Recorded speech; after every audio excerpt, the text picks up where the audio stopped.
All right. Hi, ladies and gentlemen. How are you doing? Joe Barnes here from the 50 Plus Nomad. I am joined by Chris Is it Englert? How do I say your Englert, you thing? got it. Yeah, Englert. Englert, Yeah, yeah. good job. From eatwalklearn.com. And Chris and I are both full-time nomads. And so we decided to jump on a call today to just have a chat about nomadic life and how we're living the dream. Uh, Well, everybody thinks we're living the dream. I mean, ask us the truth and we'll tell you, yeah, we're living the dream. Yeah, absolutely. Um, so if you're thinking about traveling yourself, frequent traveling, nomadic travel, having some kind of freedom lifestyle, then this conversation is for you. Plus, Chris and I have got an extra special surprise for you. Stay So till hang the around. end. Yeah, absolutely. Hang around to the end, and we will reveal that. And yeah, absolutely fantastic for somebody on the call today. So stick around to the end, and we'll reveal that at the end. So. Welcome, Chris. Tell us, where are you in the world right now? Well, Joe, it's so great to be here. I am really thrilled we're together because you have an audience that completely overlaps with my audience. And I'm Yep. hoping there's like this really nice synergy between all of us and we can all become friends and have some big conference sometime somewhere in the world Oh, where we that all would get be to meet so each other. Wouldn't cool. that be great? Yeah, Yeah, yeah. love that So idea. actually, I am in upstate New York. I'm not in the US very much, but we're on our annual tour through the US to see all of our family. And I'm upstate at my kids' house and enjoying their beautiful backyard on their agri farm that they're prepping for a future business. So it's kind of fun to be here. Oh, wow. Okay, Yeah. fantastic. How Yeah. exciting. What kind of business?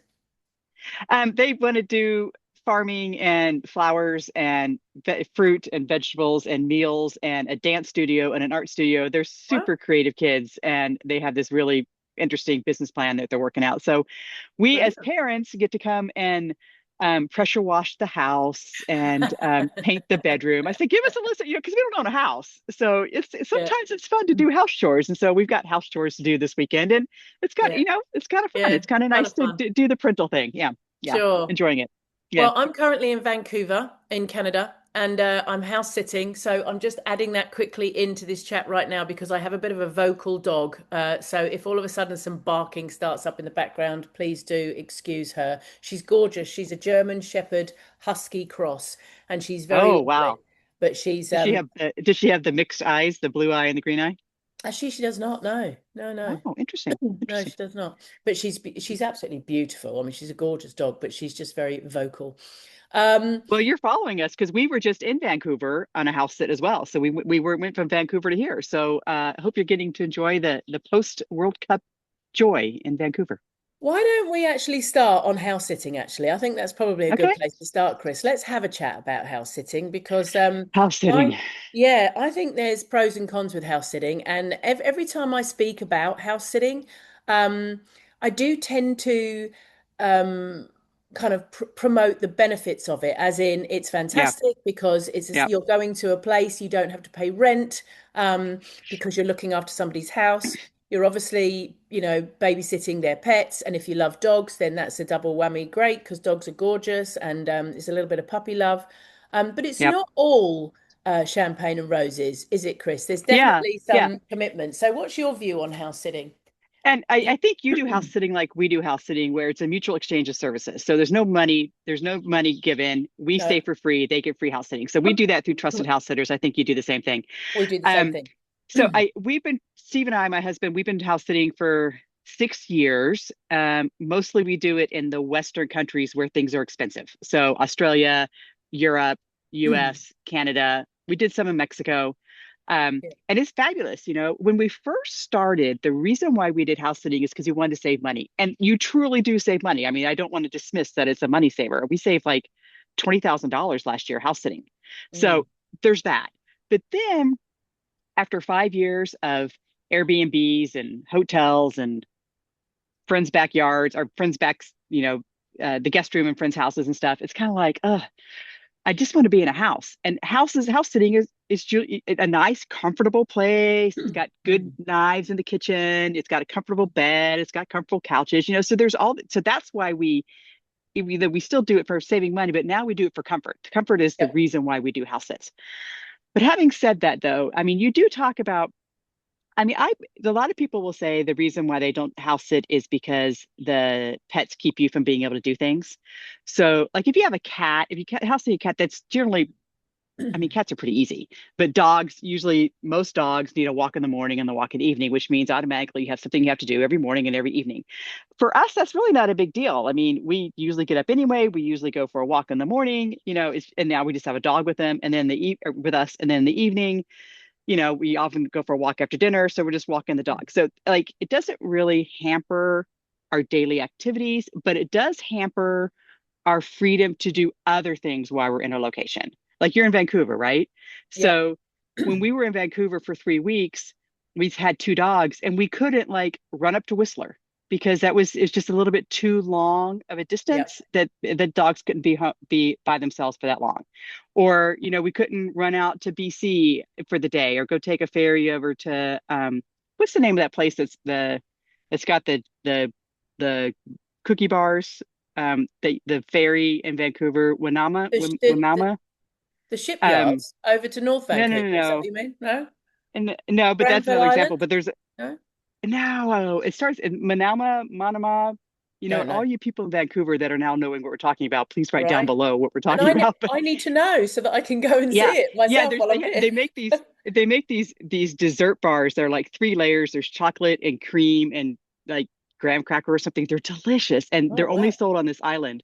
And so if you Oh, take the ferry there, I'll find out. I'll tell you what it is. But anyway, you can get them at Costco too. But the original ones are at this island. And so anyway, the okay. point being that with the dogs, we couldn't go there because the whole ferry ride was like a 6 hour event, and the dogs can only by themselves for 5 hours.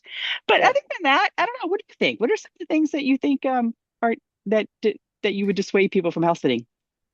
No, I wouldn't dissuade people from house sitting. I think house sitting is awesome. What I would tell people is don't accept every house sit just because it's somewhere close to where you want to Oh, go. That's my yeah. lesson. There's two massive things with me for house sitting, I think, that have come out of all the different house sits we've done, and we've been house sitting now for about 2 or 3 years. Number one for me is location. So if you Hmm.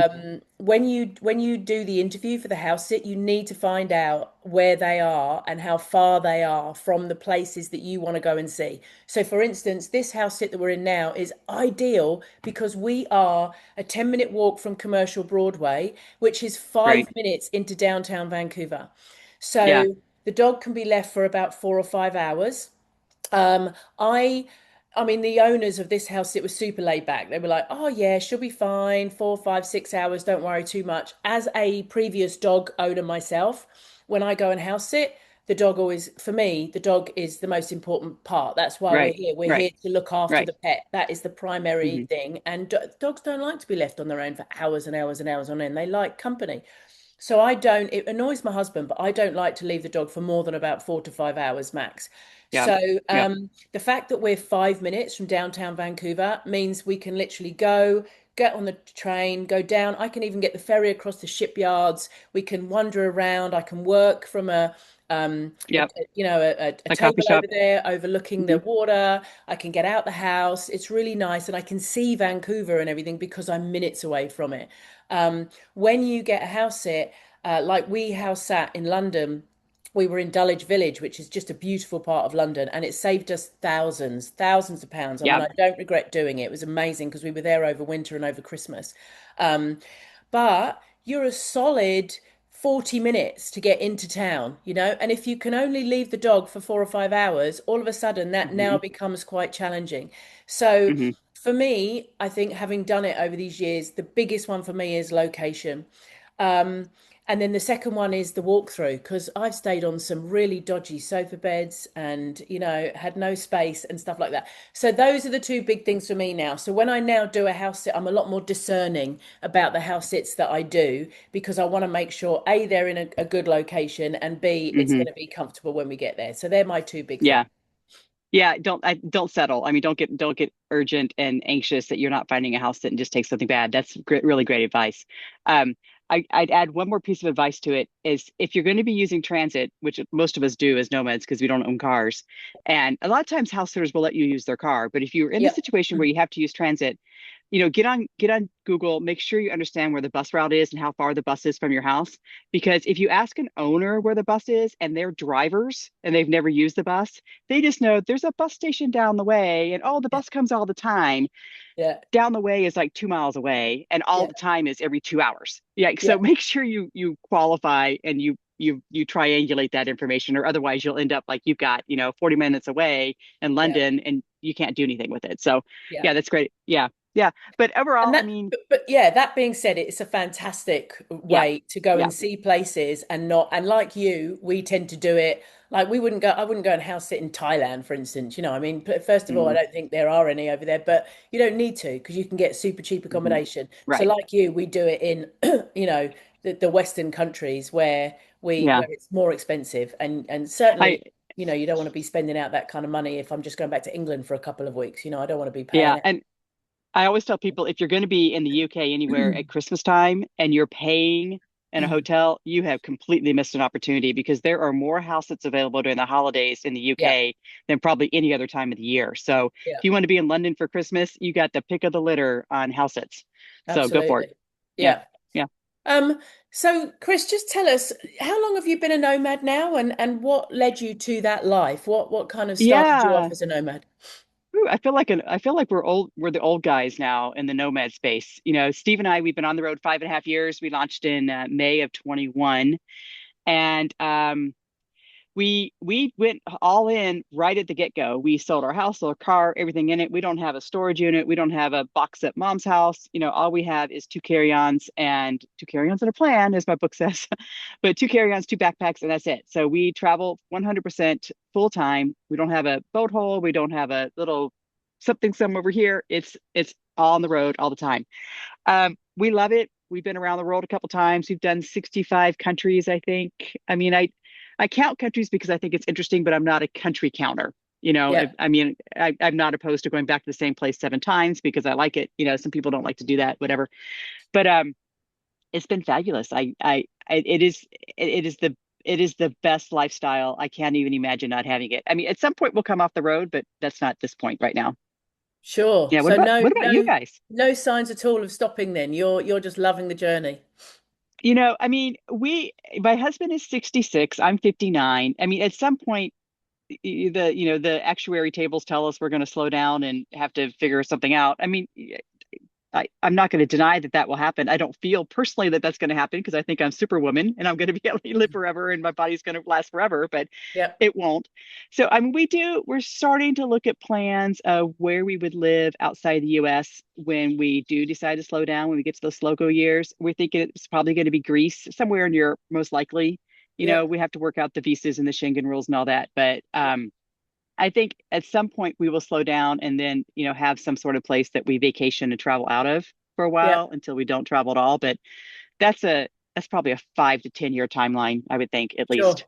Yeah. Yeah. And I think, I mean, I wrote a post about it last week, actually. I think travel keeps you younger. I really do. I think the movement and the problem solving and lugging Hmm. backpacks and all of Hmm. that, and connections, the people you meet along the way, the things you Yeah. discover, I just think it keeps you young, right? Yeah. Yeah. I actually wrote a note yesterday about a friend of mine is a psychologist and she studies blue zones, so the blue zones around the world where people live Yep. to like 100 years old and they're still riding horses and, lassoing Yep. dogs or whatever, right? They she says you live a mobile blue zone. I said, Sure. oh, that's a That's very really good. I interesting, like that. yeah, a mobile blue zone. I'm What? like, yeah, because every day something's brand new. You got to solve, even though you're solving the same problems every day, you got to get something to eat, you got to cook your meals, whatever. Every single time you solve that problem, you have to solve it differently. And that just makes all those neurons fire.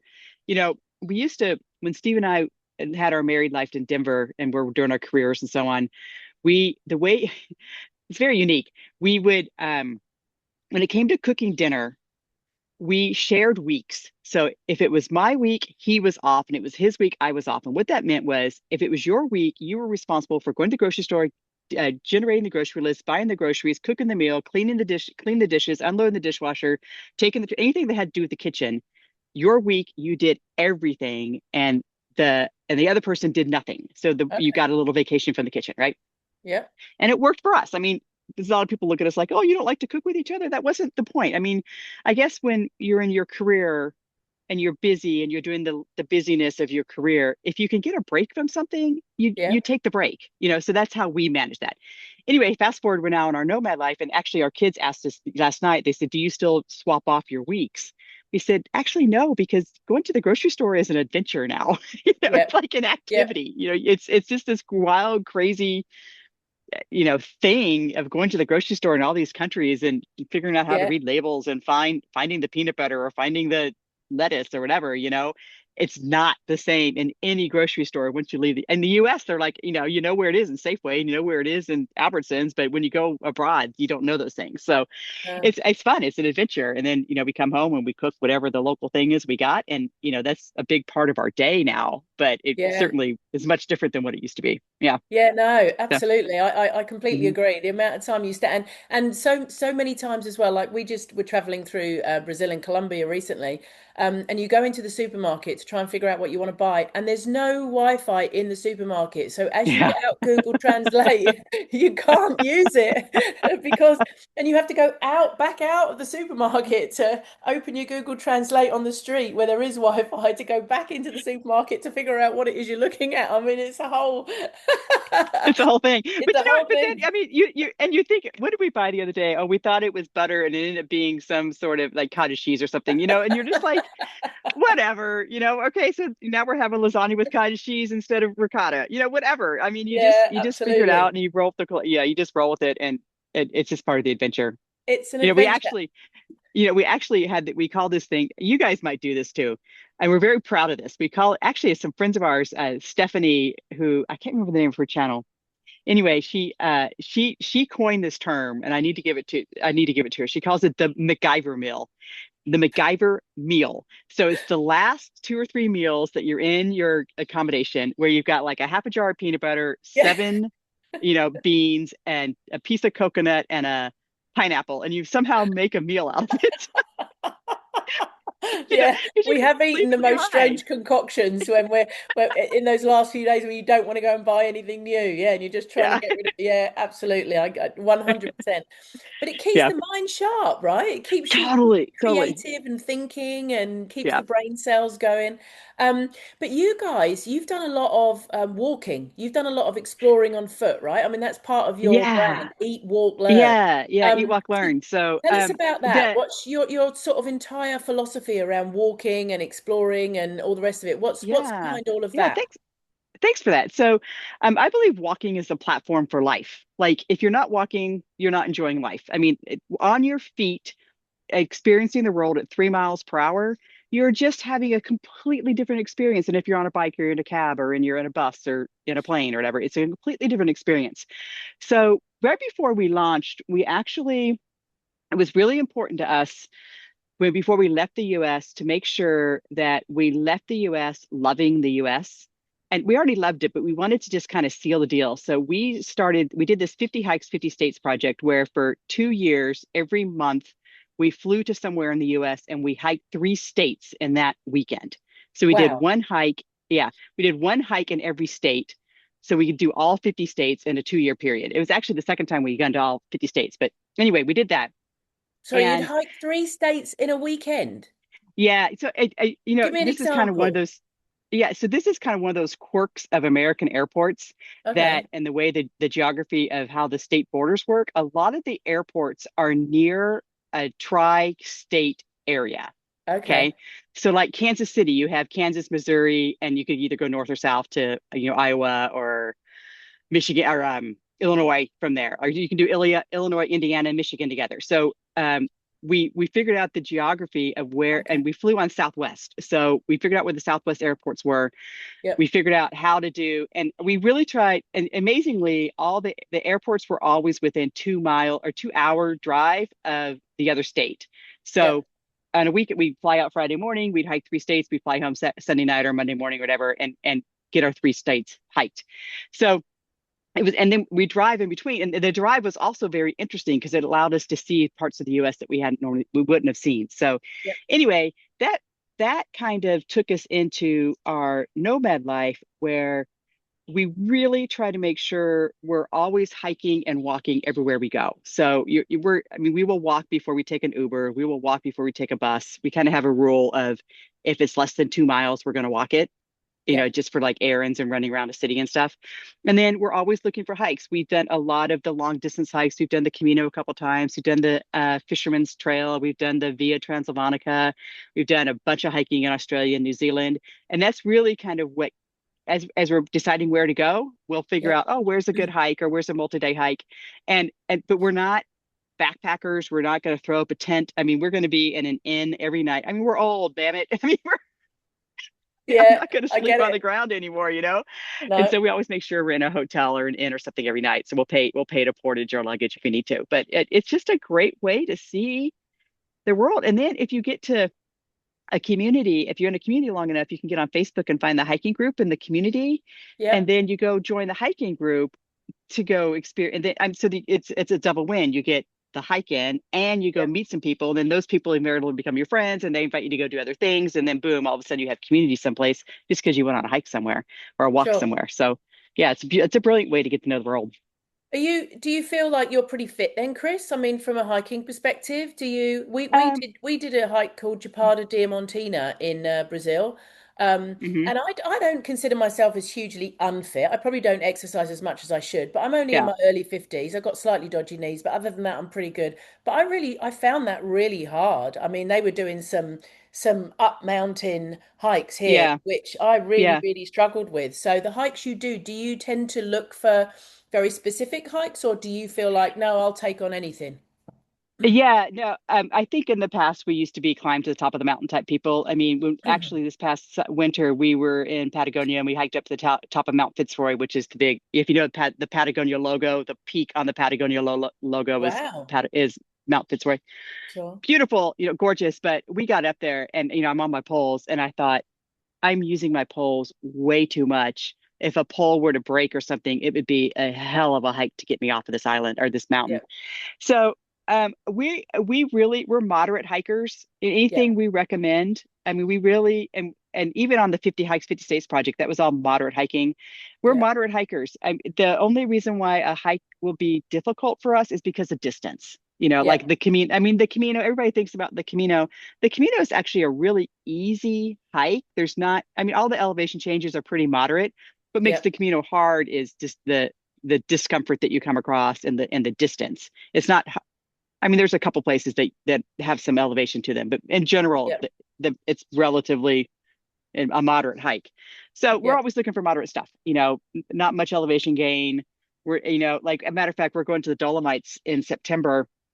There's two ways to do the Dolomites: start at the bottom of the mountain and work your way up, or take the gondola up and then enjoy the top of the mountain. Guess which we're paying the gondola fare. I'm There's done with the climb to the top. Yeah, there's a Yeah. mountain here actually called Grouse Mountain, which is highly Yeah. recommended just out of Vancouver. And apparently Yeah. you can hike up it or you can get the gondola. And I said to my Yeah. husband, "You hike, love. I'm going to get the gondola Yeah. up it." Yeah. I think it's called the Grouse Challenge. It's like 3,000 steps up or something, and then you take the gondola down. And I'm like, yeah, no, I used to do that stuff when I lived in Colorado, but I don't need to do that anymore. I'm perfectly fine not wearing my knees out every time I go out for a hike. So I love walking. I mean, I love walking, but yeah, I am Hmm. definitely more moderate. I love exploring cities. I can start first thing in the morning and walk all day long, walking around a Yeah. city, exploring cities, finding new things, all that sort of stuff. But yeah, the Patagonia, I really want to go to Patagonia, but it does scare me a little from the elevation Well, point of view. and there's a lot you can do in Patagonia without having to climb up the top of Mount Fitzroy. I mean, Sure. There's tons of hiking you can do there that are moderate. So don't let Patagonia freak you out or Yeah. Fitzroy freak you out. Urban hiking, that's actually what I was known for in Denver as it was an urban hiker. I knew all the trails in Denver. And Denver actually is flat for all the people who think Denver is mountainous. Denver is on the plain and the mountains are behind Denver. So the Rocky Mountains are very elevated, but Denver itself is flat. So that's where I kind of Sure. got my hiking chops. Um, well, one hike, I guess, is really a walk. I mean, it depends on how you define hike and walk. But I want to spend a week in New York City and do the all of Manhattan. It's 30 miles around Manhattan, around the perimeter. I think that would be a fabulous walk. 3 or 4 days of Wow. walking around Manhattan. I think I'll Yeah. put that on the list for next year sometime. Yeah, absolutely. Well, we're Yeah. we're actually we're going to be in White Plains, in a month or so, and that's about Yeah. half an hour outside of New York City. So I'm actually looking Yeah. forward. That's the other thing, actually, just nipping back to the house sitting. It is great doing house sitting as a couple because, for instance, I can leave my husband at Hmm. home while I get the train Hmm. and head off into New York City and spend the day exploring the city, which is quite nice. Yeah. Yeah. And True. leave True. him looking after the animals. Um, Yeah. so what would you say, what do you think is your favorite city you've ever explored on foot? Oh, on foot. Oh boy. Oh boy. See, that's like asking your favorite child, Or Do you what's your know favorite what? food It when is you travel? actually, it's a terrible question, actually. I should have Actually, thought about that before I asked it because people ask me sometimes, where's your favorite country? And it's like, oh God, you can't say a favorite because everything's so yeah. different, right? I like that because of But that because of that. I think I can't answer the question though. I'm going to have to give it to Sydney.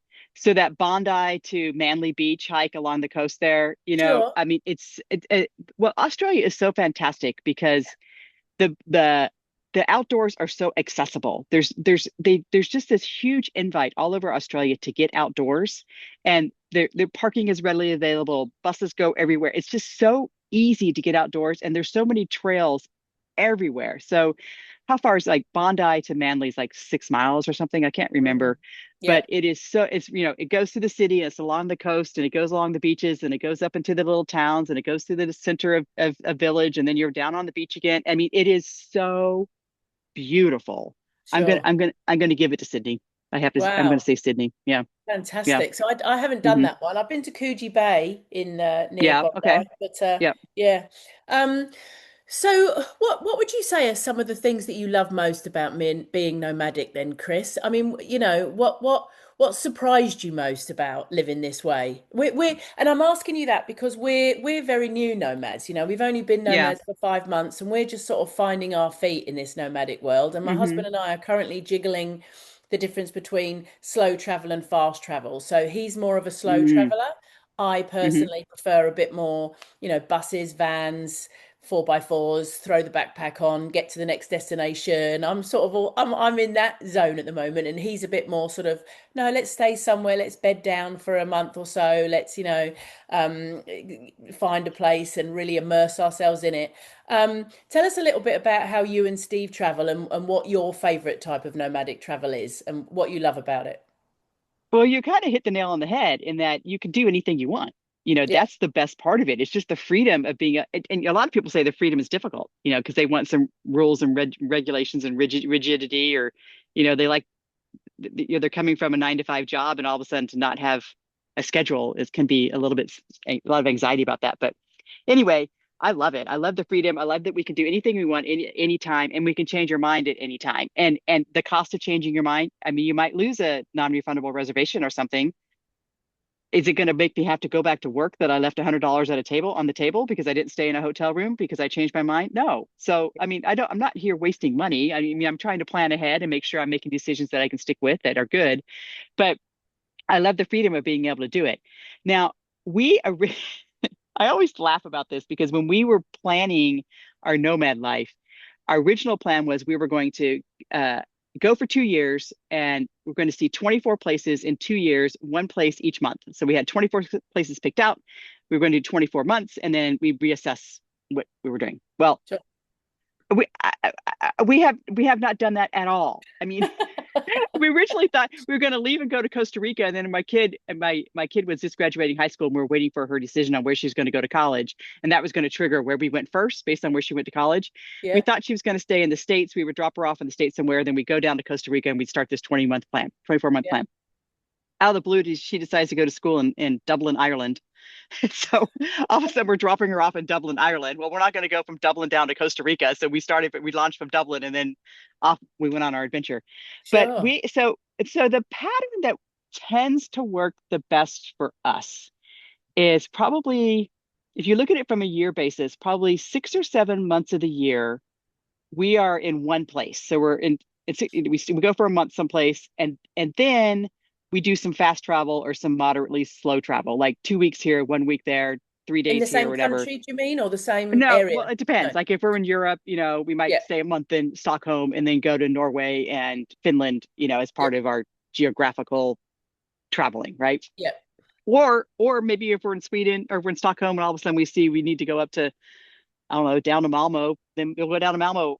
After we finish our month, we'll go down to Malmo for a week or something. So, we tend to find that this the month and then sporadicness, is that a word? And then a month and then sporadic and then a month. We Yeah. also usually in April and October, we're almost always on a cruise because we're repositioning. We're moving from one continent to another. And the reposition cruises, the cruise line moves its ships twice a year, usually Yeah. in April and May and October, November, roughly. And so we try to think of our life kind of in 6 month chunks around when we're going to be cruising. So we can cruise from North America to Europe, Europe to Australia, or North America to Australia, Australia to Southeast Asia. So we try to time our big moves around the cruise industry Yeah. so that we're not flying these long flights. Yeah. So we're 6 months in Europe. So maybe of the 6 months, we've got a month in Greece, and then you got to pay attention to Schengen time when you're in Europe, but that 90-day rule. But we'll Yeah. do like a month in Greece, and then we'll go to the UK for a month, so we're out of Schengen, and then we'll do a month in, I don't know, Germany, and then maybe a couple weeks in Ireland, and then do some weeks here and there, and then pick up another month someplace. So that's kind of our pattern.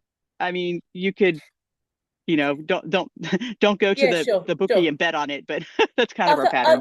Other than visas and obviously repositioning, how do you Yeah. guys choose? Do you have a process for choosing where you're going to go next? Somebody asked me that on a Substack post the other day. Yeah, How God. do you choose where you're going to go? Where do you decide the places you're going to go? And I thought, well, that's an You know, interesting question.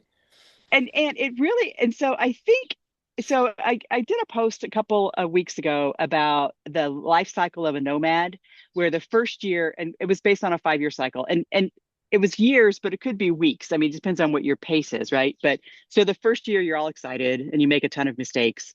The second year you kind of start figuring things out. Maybe you have a little grief and you start thinking, oh man, what am I doing? And why am I doing this? And why did I make this decision? And why did I sell my car or whatever? Or you get homesick. So that's all iterations of grief. And then your third year, you're like, I finally got this figured out. I'm into it. And then your fourth year, I think you start really going, well, what the hell am I doing? Like, why am I traveling full time? What is my intention? Why am I doing this? Your fourth year, you've probably worked the majority of your bucket list, or the original bucket list that you had. Yeah. And what you also learn is your list just gets longer and longer. It doesn't get shorter. But we really we've always had the intention that we're traveling in 72 degrees. So 20 degrees for our Celsius friends, right? So we move around the world looking for 72 degrees. And that's what Yeah. causes us to move, because the weather is constantly moving. And so we pretty much just chase the weather. So Yeah. that's our intention. But on top of that, we want to see the natural beauties of the world, the extremes of the world, and then taste the foods of the world with it. And we try to eat a vegan diet. We're always vegetarian. We try to do vegan, and occasionally we eat fish, but we're right there in that we're trying to do vegan. So we look for that all around the world, and that's what guides us. And then I'll talk to you, or I'll talk to somebody else, and you'll say, God, we were in Vancouver and we went over to British Columbia and it was awesome. All right, British Columbia. Yeah. And some Yeah. of Yeah. this, Yeah. like it's just we're Absolutely. talking to people. Yeah. Yeah. Yeah. So, We did. but We the did the that in weather's Brazil, what guides actually. us. Yeah. Yeah. Yeah. Yeah. We weren't going to Jericoacoara, which is one of the most beautiful little towns I think I've ever been to in my life, until somebody in Brazil said, "Oh, you got to go to Jericoacoara," and we were like, "Oh, actually, that's over there, and we're here, and Yeah. why not? Let's go Yeah. and check it out." So yeah, I Yeah. love that when people give you recommendations and you go, "Yeah, let's put that on the list. Yeah. Go there." Yeah, yeah, yeah. And we try to stay in one direction. Like we try not to go back and forth and back and forth. We try to like keep on always moving in the easterly or always westerly or always northern, so that Yeah. we're not backtracking in per se. I mean, Yeah. we try. We're not perfect by any Yeah. means, but that's what And we try to do. how do you guys manage do you budget for your travels? Do you have like a set, do you say to yourself, right, this is what I need, we need to spend in a year, or do you do it month by Yeah. month, or how do you kind of manage the finances when you're doing it?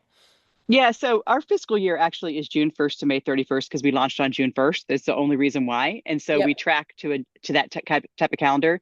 We do set, so in May every year, we kind of reflect on how the year was, and then we think Yep. about how the next year is. We do track our expenses on a monthly basis. We started off 5 years ago with a $48,000 budget, and now we're up to $66,000 budget. The reason why we've given ourselves raises, two reasons. The more you spend, the more comfortable you are. Yep. and we decided that we just need a little bit more comfort in our life. And then there's just been some inflation that we had to account for. So although we look at our expenses monthly, we don't hold ourselves to a daily spend or anything or a monthly spend. I mean, Yep. you could say our monthly budget is whatever 66,000 divided by 12 is what Yep. 5,333 or something like that. Yep. Anyway, that's our monthly budget. But if you're house sitting in the US all month, maybe you only spend $2,000. But if you're in England and London for the month, maybe you'll spend $10,000. So Yep.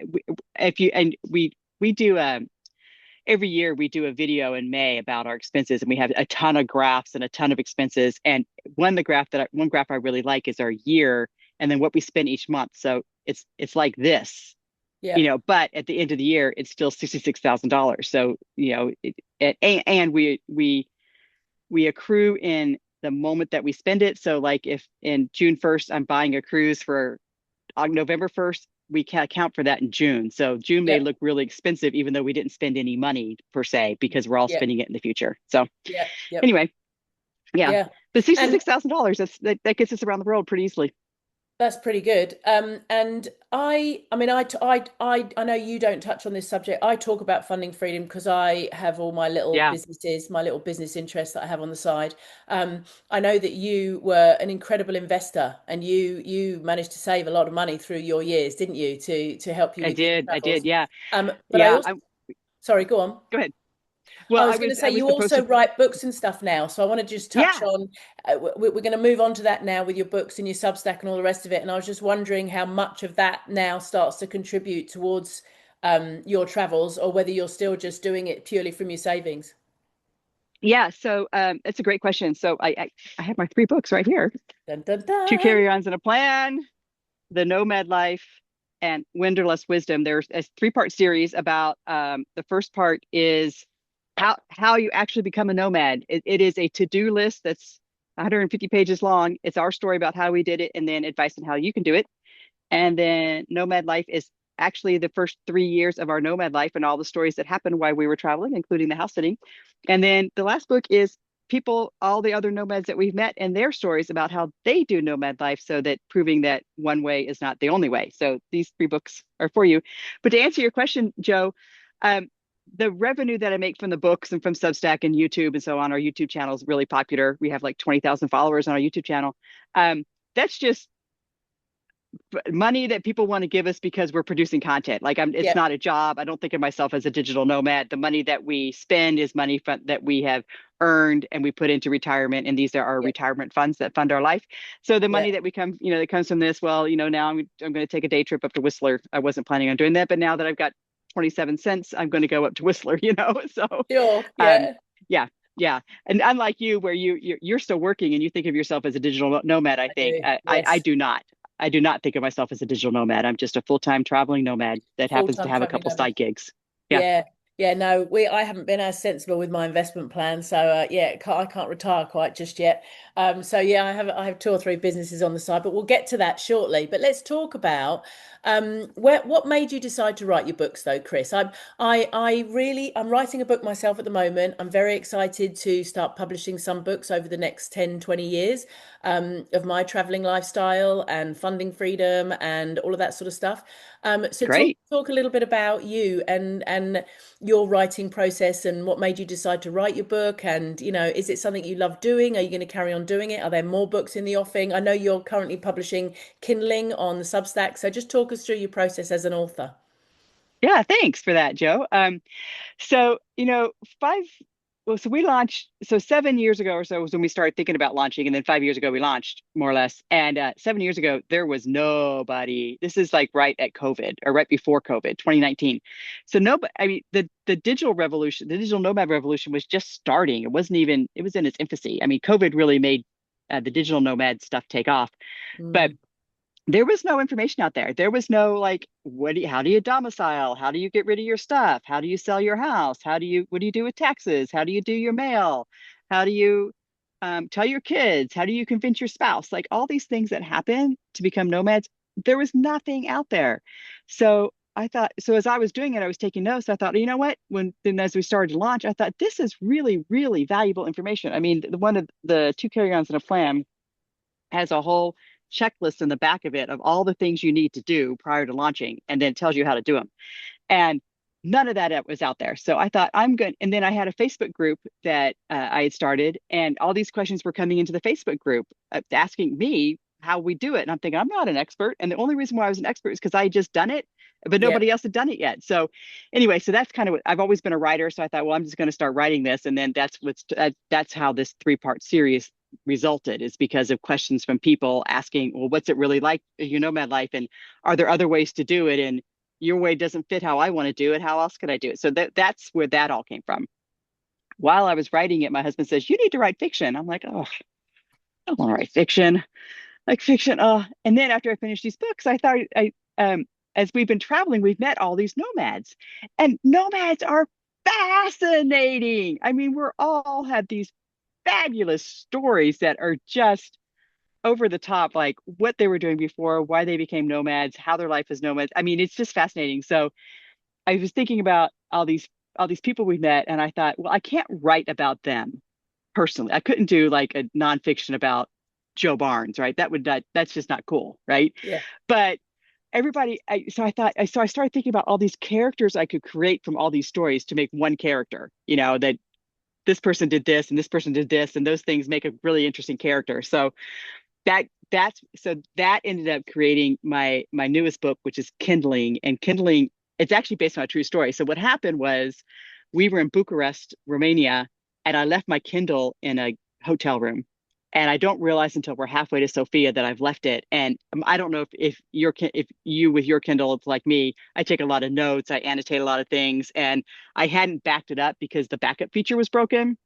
Yep. And I was like, oh shit, like I need to get my Kindle back. But because of the travel that we were doing at the time, we weren't going to be someplace that I could receive it in like a FedEx or something. Yep. And so, and the cost of getting it back to my US mailing address, because all the tariffs that were going on at the time, it was going to be ridiculous. I might as well buy a new Kindle and take the loss. I thought, well, what if I could get all the other nomads to get my Kindle back to me? And so that was it. And that really happened. That's a true story. I actually got my Kindle back through the Nomad network, but then I fictionalized that with the characters from that we've met along the Nomad life. And that's what Kindling is. So I love this book. It's been really, really fun to write. And so I'm serializing it. It comes out on Tuesdays and Thursdays in Substack. The first 8 chapters were free. And now actually chapter 9 comes out on Tuesday, and you got to be a paid subscriber to get it. Eventually it Brilliant. will come out as a book, but in the meantime, it's a serial, and I'm just loving it. It has been a lot of fun to write it and hear people talk about it. Oh, that's brilliant. And we'll put the links Yeah. to your Substack below this post anyway, so people can come and join and read the first 8 chapters, and then Yeah. join And up hope, to get the yeah. rest, which is Yeah. brilliant. And Hopefully, hopefully I do. when do you think it will come out as a book? Any ideas? We'll see how the serialization happens. I mean, it comes out Tuesday, Thursday. A new chapter comes out Tuesday, Thursday, and there's 60 chapters. So that should take us into like November, December timeframe.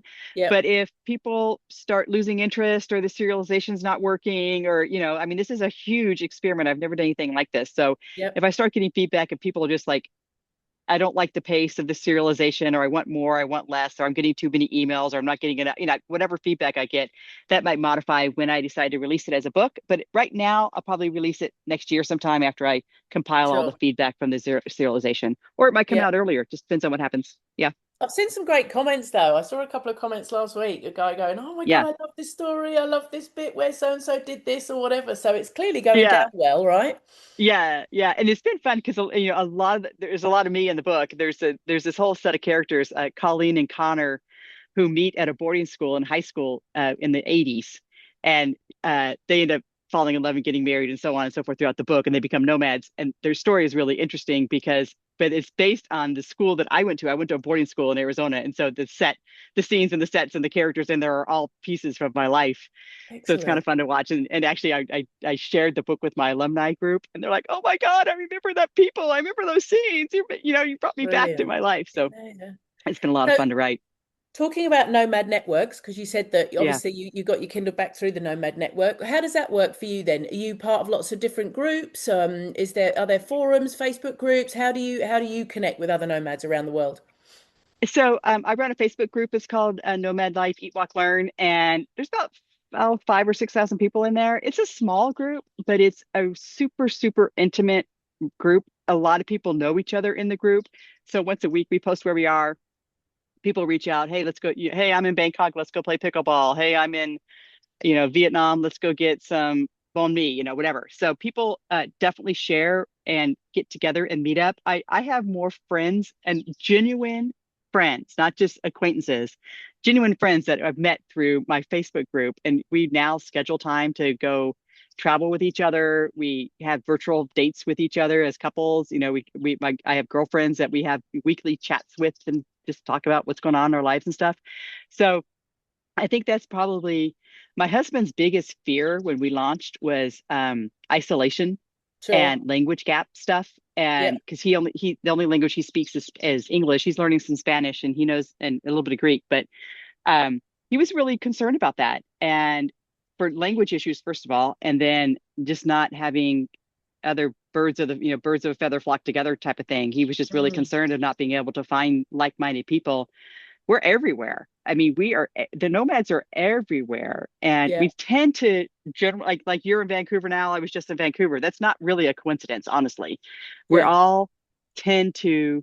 I kind of imagine this like imaginary spider web or series of routes that we're all kind of moving on these routes together because we're all looking for the same stuff. We're looking for good weather, affordable places, good food, safe, Mm. some sort of adventure and Mm. house sit, Yeah. super house sitting. We all kind of tend to be in the same places. So it's no surprise on Sunday or Saturday, whenever my post comes up, the people say, hey, I'm in Kuala Lumpur. That's a big one. Hey, I'm in Kuala Lumpur in Malaysia. And 30 people say, yeah, I'm here too. Let's get together. Let's Yeah. go bowling or something. So Yeah. it's a great way. And we've got a couple friends now that we've seen on every continent, actually, as Yeah. we've traveled around. So it's Brilliant. I know a lot of people kind of diss Facebook and being online and being digital and all this stuff, but there are some really nice benefits of these types of, like Meetup and Facebook and Substack is starting like you and I, even though you and I know each other on Facebook, we actually connected through Substack. Through Substack, And yeah. yeah, and so I mean, uh, it takes a little bit of your extrovertism to kind of own a little bit in order to be able to meet these people. I think it's a little bit handicapped for folks that might be introverted, but you still somehow figure out how to do it because we're all just out here waiting to be, friends with you. I mean, I feel like I'm going on and on about this, which I am, but nomads have two things or one thing in common. They have time and they have money. Not that we're rich, but we have a travel budget and we Yep. have a time budget, and those two things uh, help the camaraderie of coming together. You Yep. don't have the excuses of I don't have time or I don't have money because that's what our life is. We're spending time and Yep. money to see the world, and you're on my path. So Yeah.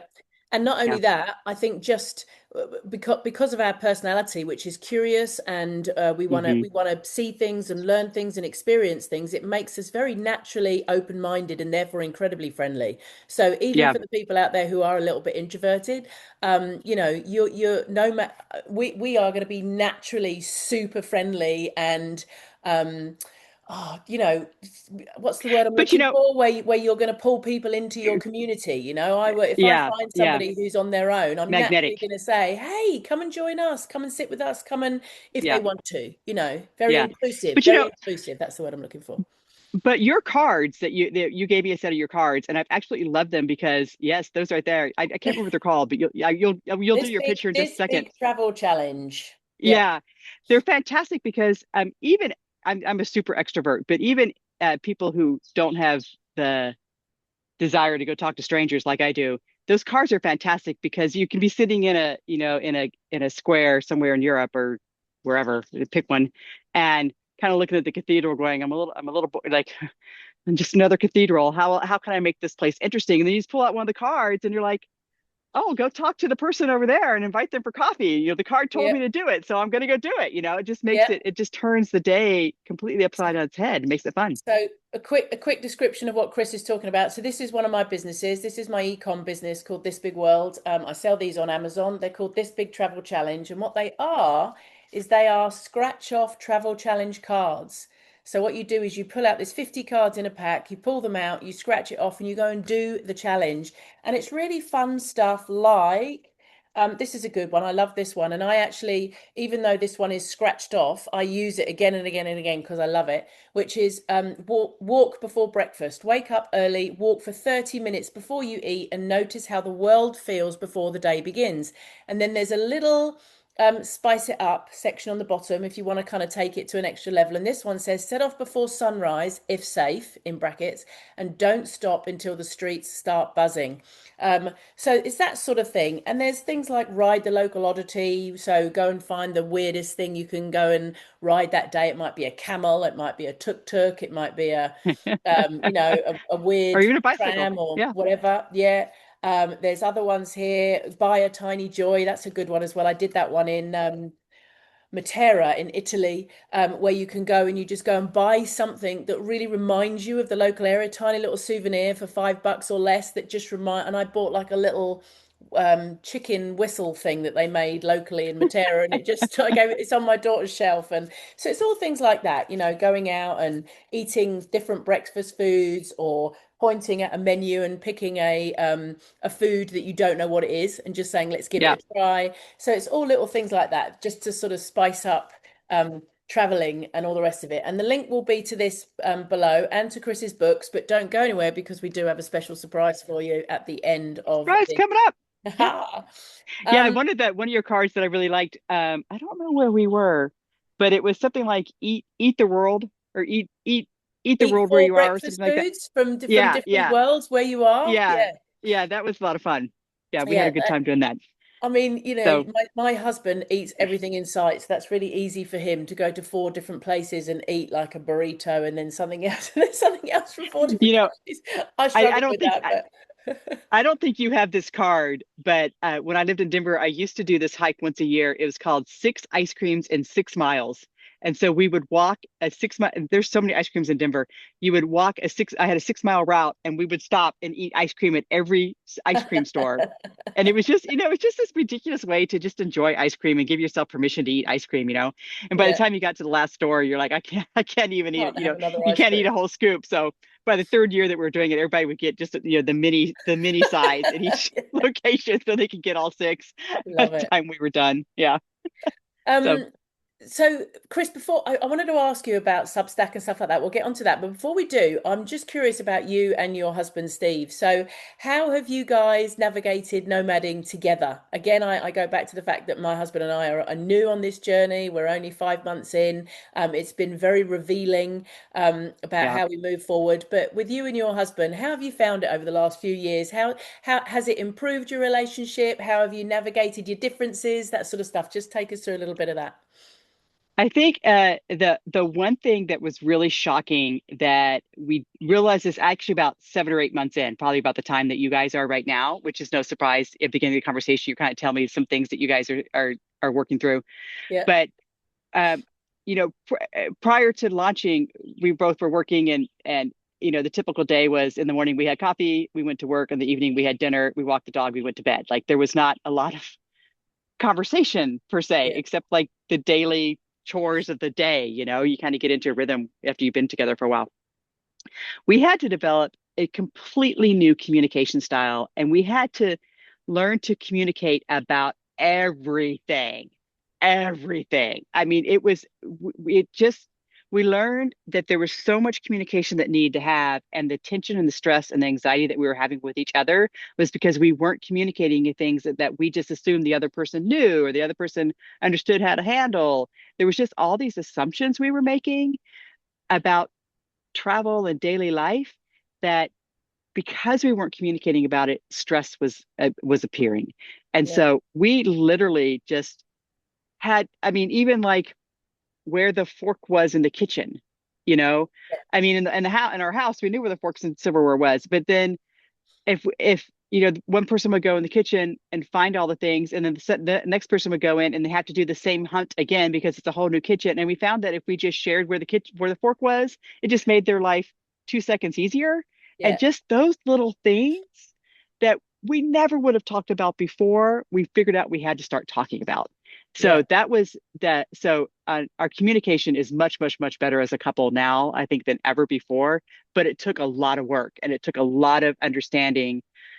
Um, don't make assumptions about and it's not an intelligence thing. I mean, we're all smart. I mean, it's not like you're so dumb you couldn't figure out where the fork was. That's Yeah. not the attitude. It's just I don't know, the need to communicate. And then the other was because we're 24/7, 365 together all the time, we intentionally set aside time every single day to have our alone time. So Yeah. for us, that typically is Steve usually gets up before me in the morning. So he'll grab his cup of tea. He'll either go down to the local coffee shop, go outside, go wherever, go away.